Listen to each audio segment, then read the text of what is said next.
রাসূলুল্লাহ সাল্লাল্লাহু আলাইহি ওয়াসাল্লাম কদরের রাতগুলোতে কি কি ইবাদত করতেন। আমি খুঁজে 5টা আমলের কথা পেয়েছি বিশেষভাবে। রাসূল সাল্লাল্লাহু আলাইহি ওয়াসাল্লাম বলেছেন, মান হুরিমা খাইরাহা ফাকাদ হুরিম, যে কদরের বরকত থেকে খায়ের থেকে বঞ্চিত হলো সে আসলেই বঞ্চিত। হি ইজ দ্য লুজার, সে হতভাগা, সে পোড়া কপাল, সে বঞ্চিত। লাস্ট 10 days অফ রমাদান খুব গুরুত্বপূর্ণ, সবচেয়ে the cream time of Ramadan. I repeat, এটা রমাদানের একেবারে মাহেন্দ্রক্ষণ। এই 10 দিনের যে কোনো 10 রাতে যে কোনো রাত কদর হয়ে যেতে পারে, বিশেষ করে অড নাইটস গুলো 21, 23, 25, 27 এবং 29 যে কোনো দিন হয়ে যেতে পারে কদর। তো বুদ্ধিমানের কাজ হচ্ছে আমরা যেন রমাদানের শেষ 10 রাতে লাগাতার একইভাবে একই স্পিডে আমরা যেন ইবাদত করি। কোন রাতে বেশি করলাম, হয়তো 27 রাতে আমি খুব ভাব গাম্ভীর্য নিয়ে খুব আবেগ নিয়ে ইবাদত করলাম, কিন্তু হয়ে যেতে পারে যে এবছর কদর ছিল 25 রাত, হতে পারে না? পারে। তো আমরা তো মিস করে ফেললাম। তো আমরা যেন মিস না করি। বুদ্ধিমানের কাজ হবে সমান তালে ইবাদত করা। এবং এটা এত গুরুত্বপূর্ণ, রাসূল সাল্লাল্লাহু আলাইহি ওয়াসাল্লাম এত এমফাসাইজ করে কোন রাতের কথা বলেনি।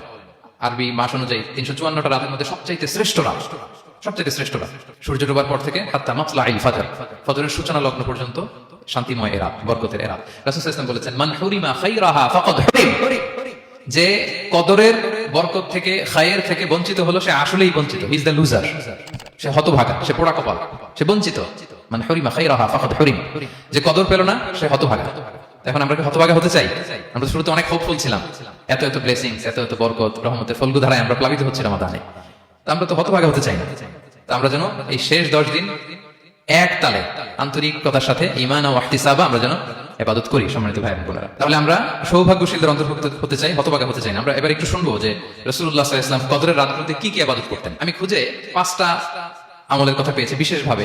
কমন যে আমলগুলো সেগুলো তো ছিলই, বিশেষভাবে 5টা কাজ রাসূল সাল্লাল্লাহু আলাইহি ওয়াসাল্লাম কদরের রাতে করতেন। 1 নম্বর কাজ হচ্ছে তিনি সারা রাত জেগে ইবাদত করতেন এবং পরিবারের লোকদেরকে ঘুমোতে দিতেন না, উঠিয়ে দিতেন। বছরের অন্য কোনো সময় সারা রাত জেগে ইবাদত করার কোনো নজির রাসূল সাল্লাল্লাহু আলাইহি ওয়াসাল্লামের জীবনে ছিল না। সব রাতে ঘুমাতেন। আমি জোহর বারুতে একটা কনভেনশনে the daily routine of prophet সাল্লাল্লাহু আলাইহি ওয়াসাল্লাম একটা আলোচনা করেছিলাম, যেখানে রাসূল সাল্লাল্লাহু আলাইহি ওয়াসাল্লামের দৈনন্দিন জীবনের রুটিন আলোচনা করেছিলাম। সেখানে আমরা বলেছি যে রাসূল সাল্লাল্লাহু আলাইহি ওয়াসাল্লামের দৈনন্দিন অভ্যাস ছিল তিনি এশার পরেই তাড়াতাড়ি ঘুমিয়ে পড়তেন আর মিড নাইটে উঠতেন। রাসূল সাল্লাল্লাহু আলাইহি ওয়াসাল্লামের কর্মদিবস শুরু হতো মিড নাইটে। আমাদের তো সকালে কারো আরো অনেক পরে শুরু হয়। রাসূল সাল্লাল্লাহু আলাইহি ওয়াসাল্লামের কর্মদিবস শুরু হতো বেসিক্যালি মিড নাইটে। এশার পরে কথাবার্তা না বলে আগে ঘুমোতে যেতেন, মিড নাইটে উঠতেন, কিন্তু ঘুমাতেন। ঘুম ছাড়া রাত কাটাতেন না। সারা বছরের এটা ছিল যে এশার পর ঘুমোতে যেতেন, except the last 10 days of Ramadan. রমাদানের শেষ 10 রাতে রাসূল সাল্লাল্লাহু আলাইহি ওয়াসাল্লাম ঘুমাতেন না। এই 10 দিনের ব্যাপারে পাওয়া যায় সারা রাত জেগে তিনি ইবাদত করতেন। আম্মা জান আয়েশা রাদিয়াল্লাহু তাআলা আনহা বলেন, ইযা দাখালা আল আশরু আহইয়া আল লাইলা ওয়া আইখাযা আহলা ওয়া জাদ্দা ওয়া শাদ্দা আল মিযার। রমাদানের শেষ দশক যখন আসতো রাসূল সাল্লাল্লাহু আলাইহি ওয়াসাল্লাম সারা রাত জেগে ইবাদত করতেন।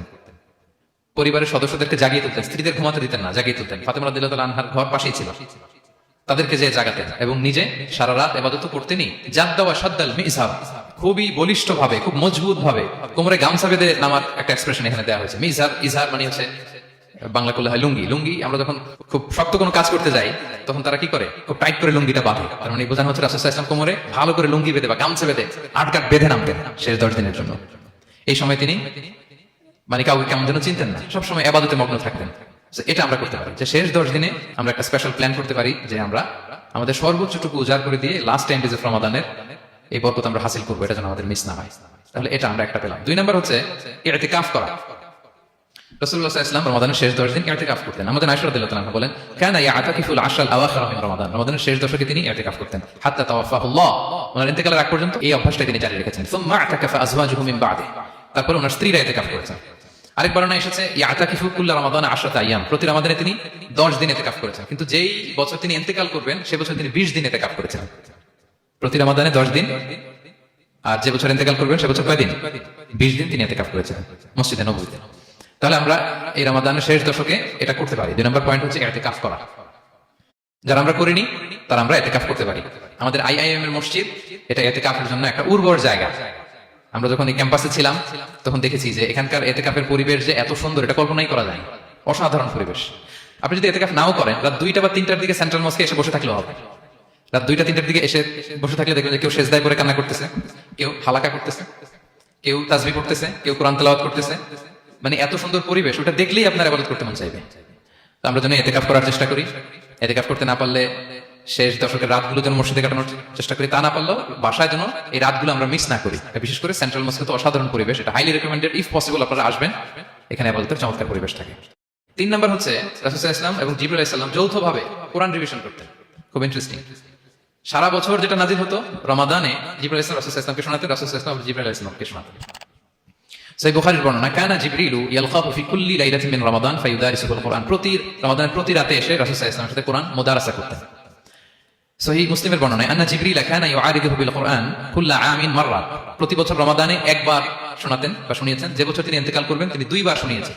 আরাদা ইউআরিদু, এটা ফ্রম বোথ সাইড। আরবি শব্দটা এমন যে জিবরাইল ইসলাম শোনাতেন, এরপর রাসূল ইসলাম জিবরাইল ইসলামকে শোনাতেন, কোরআন রিভিশন করা। তো এই শেষ দশকের রাতগুলোতে আমরা যেন বেশি বেশি কোরআন পড়ি। কোরআন তেলাওয়াত, কোরআনিক রিসাইটেশন হতে পারে, কোরআনের অর্থ পড়া হতে পারে, তাদাব্বুরে কোরআন হতে পারে, কোরআনের হালাকায় জয়েন করা হতে পারে। ইন ইটস এনি ফর্ম আমরা যেন কোরআনের সাথে অ্যাটাচমেন্টটা বাড়াই লাস্ট 10 ডেজ অফ রমাদানে। 4 নাম্বার, কিয়ামুল লাইল করা। রাসূল সাল্লাল্লাহু আলাইহি ওয়াসাল্লাম কিয়ামুল লাইল করতেন এবং কিয়ামুল লাইল শব্দটাকে রাসূল সাল্লাল্লাহু আলাইহি ওয়াসাল্লাম কদরের সাথে জুড়ে দিয়েছেন। সহিহ বুখারীর বর্ণনা, তিনি বলেছেন, মান কামা লাইলাতাল কদরি ঈমানাও ওয়া ইহতিসাবা গুফিরা লাহু মা তাকাদ্দামা মিন যামবি। কদরের রাতে যে কিয়ামুল লাইল করে বিশ্বাস নিয়ে এবং নাজাতের প্রত্যাশা নিয়ে তার পূর্বের সমস্ত গুনাহ আল্লাহ তাআলা ক্ষমা করে দিবেন।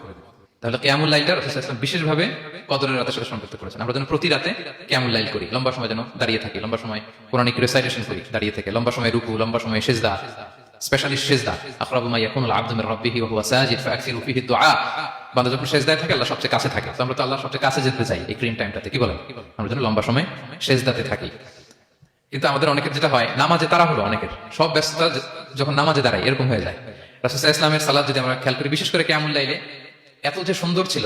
আম্মা জান আয়েশা রাদিয়াল্লাহু তাআলাকে জিজ্ঞেস করা হয়েছিল যে, হে আম্মা জান, রাসূল সাল্লাল্লাহু আলাইহি ওয়াসাল্লামের কিয়ামুল লাইল কেমন ছিল, কিভাবে কিয়ামুল লাইল করতেন?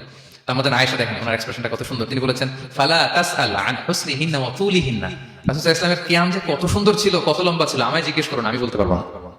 আমরা অনেক সময় যখন খুব বেশি চমৎকার কিছু হয় তো আমরা কি বলি, ভাই এত সুন্দর ছিল আমি বোঝাতে পারবো না, এরকম বলি না? যে এত অসাধারণ আমি বলে বোঝাতে পারবো না। বাংলাতেও কিন্তু আমরা বলি এত চমৎকার, বলে বোঝাতে পারবো না, শব্দের গুণনে, ভাষার গুণনে আমি ফুটিয়ে তুলতে পারবো না। তো আমাদের আয়েশা এটাই বলেছিলেন, ফালা তাসআল আন হুসনিহিন্না ওয়া তুলিহিন্না।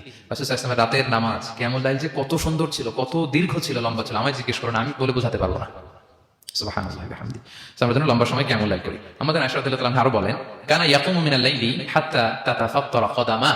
এত দীর্ঘ সময় দাঁড়িয়ে থাকতেন, থাকতে থাকতে ওনার পা ফুলে যেত, পা দুটো ফুলে যেত। আপনি দীর্ঘ সময় দাঁড়িয়ে দেখেন যে পায়ে ঝিম ধরে যাবে, পা ফুলে যাবে, এটা করতেন রাসূল সাল্লাল্লাহু আলাইহি ওয়াসাল্লাম। তো আমাদের আয়েশা বলেন, ইয়া রাসূলুল্লাহ লিমা তাসনাউ হাযা ওয়া ক্বাদ গুফিরা লাকা মা তাকাদ্দামা মিন যামবিকা ওয়া মা তাআখার। আপনি এত কষ্ট কেন সহ্য করেন নিজের দেহের উপরে? আপনার তো আগের পরে সব গুনাহ মাফ। আদতে তো রাসূল সাল্লাল্লাহু আলাইহি ওয়াসাল্লাম গুনাহই নেই, তিনি নিষ্পাপ। এত কষ্ট কেন করেন? আপনার আগের পরে সবই তো মাফ করে দেওয়া হয়েছে, কেন করেন? রাসূল সাল্লাল্লাহু আলাইহি ওয়াসাল্লাম উত্তর করেছেন, আফালা উহিব্বু আন আকুনা আবদান শাকুরা। আয়েশা, আমি কি শুকরগুজার বান্দা হতে পছন্দ করব না? আল্লাহ তাআলা আমাকে তার রহম এবং করমে সব মাফ করে দিয়েছেন, কিন্তু আমি কি শুকরগুজার হব না? আমি কি আমার রোলটা প্লে করব না? আমি কি নিজেকে সঁপে দেব না আল্লাহ তাআলার কাছে জায়নামাজে? তো এটা ছিল সংক্ষেপে রাসূল সাল্লাল্লাহু আলাইহি ওয়াসাল্লামের কিয়ামুল লাইলের ধরন। এভাবে তিনি দীর্ঘ সময় কিয়ামুল লাইল করতেন। আমরা যেন এটা করি। সেন্ট্রাল মস্কে কিয়ামুল লাইল এবছর নিশ্চয়ই হচ্ছে, আমরা যেন অংশগ্রহণ করি। 5 নম্বরে রাসূল সাল্লাল্লাহু আলাইহি ওয়াসাল্লাম দোয়া করতেন। এই কদরের রাতগুলোতে খুব বেশি বেশি দোয়া করতেন। দোয়া নিয়ে আমরা একটা জুমার খুতবা দিয়েছিলাম, সেখানে আমরা বলেছিলাম যে দোয়া হতে হবে খুব আন্তরিক দোয়া, রোবোটিক দোয়া যেন না হয়। আপনার আবেগ, ভালোবাসা, মনের মাধুরী মিশিয়ে, চোখের পানি মিশিয়ে, অশ্রু সিক্ত করে এই দোয়াটা করতে হবে, তাহলে সেই দোয়া আল্লাহর কাছে কবুল হবে। আমরা যেন আমাদের ভাব, আবেগ সব ঢেলে দিতে পারি আমাদের দোয়াতে, আমাদের সিজদায়, আমাদের কিয়ামুল লাইলে, এবং যে কোনো ভাষায়। কোরআনিক দোয়াগুলো রেকমেন্ডেড, হাদিসের মাসুরগুলো রেকমেন্ডেড। তাছাড়া আপনার নিজের ভাষায় আপনার কি চাওয়া, আপনার কি আকাঙ্ক্ষা, আপনার মনের কষ্ট, যাতনা সবকিছু আপনি আল্লাহ তাআলার কাছে পেশ করুন। এবং আমাদের আয়েশা জিজ্ঞেস করেছিলেন, ইয়া রাসূলুল্লাহ, আমি যদি কদর পেয়ে যাই আমি কি বলবো এ রাতে? মা আদউ, কি দোয়া করব? রাসূল সাল্লাল্লাহু আলাইহি ওয়াসাল্লাম বললেন, তাকুলিন, আয়েশা তুমি বলবে, আল্লাহুম্মা ইন্নাকা আফুউন তুহিব্বুল আফওয়া ফাআফু আন্নী। আয়েশা তুমি যদি কদরের রাত পেয়ে যাও এটা বলবে, হে আল্লাহ আপনি ক্ষমাশীল, আল্লাহ আপনি ক্ষমাকে পছন্দ করেন, আল্লাহ তাই আপনি আমায় ক্ষমা করেন। হে আল্লাহ আপনি ক্ষমাশীল, আপনি ক্ষমাকে পছন্দ করেন, আল্লাহ আপনি আমাকে ক্ষমা করেন। এই দোয়াটা আমরা যেন বেশি বেশি করি। আমার সাথে সাথে সবাই একটু পড়ুন মেহরবানি করে, আল্লাহুম্মা ইন্নাকা আফুউন তুহিব্বুল আফওয়া ফাআফু আন্নী। আল্লাহুম্মা ইন্নাকা আফুউন তুহিব্বুল আফওয়া ফাআফু আন্নী। হে আল্লাহ আপনি ক্ষমাশীল, আপনি ক্ষমা করাকে পছন্দ করেন, আল্লাহ আমাকে ক্ষমা করেন। আমরা আমাদের নিজেদের ভাষায় অনেক দোয়া করতে পারবো, কিন্তু রাসূল সাল্লাল্লাহু আলাইহি ওয়াসাল্লামের শেখানো দোয়াগুলো এটা হচ্ছে মানে very precise in wording but comprehensive in meaning. এটার অর্থ, এটার আবেদন এটা অনেক বেশি। আমি অনেক 10টা 20টা বাক্যগুলো এত সুন্দর কথা মিলাতে পারবো না। রাসূল সাল্লাল্লাহু আলাইহি ওয়াসাল্লাম যেটা শিখিয়ে দিয়েছেন, আগে আল্লাহ প্রশংসা করলাম, আল্লাহ আপনি ক্ষমাশীল, আবার প্রশংসা, আল্লাহ আপনি তো ক্ষমা করাকে পছন্দ করেন। যেটা আপনি পছন্দ করেন না ওইটা তো চাচ্ছেন, যেটা আপনার পছন্দ, যেটা আপনি করতে ভালোবাসেন, গাফিরিয যামবি ওয়া কাবিলিত তাওব, আপনি ক্ষমা করাকে পছন্দ করেন, তওবা কবুলকে আপনি পছন্দ করেন, তো সেটাই তো চাচ্ছি আপনার কাছে, আপনি আমার তওবা কবুল করুন, আল্লাহ আপনি আমাকে ক্ষমা করুন। এই দোয়াটা প্রত্যেক রাতে যেন আমরা বেশি বেশি করি সম্মানিত শুধু। এবং এই যে রিমাইন্ডার গুলো শুনলাম, এটা রমাদানের পরেও যেন আমরা অব্যাহত রাখি।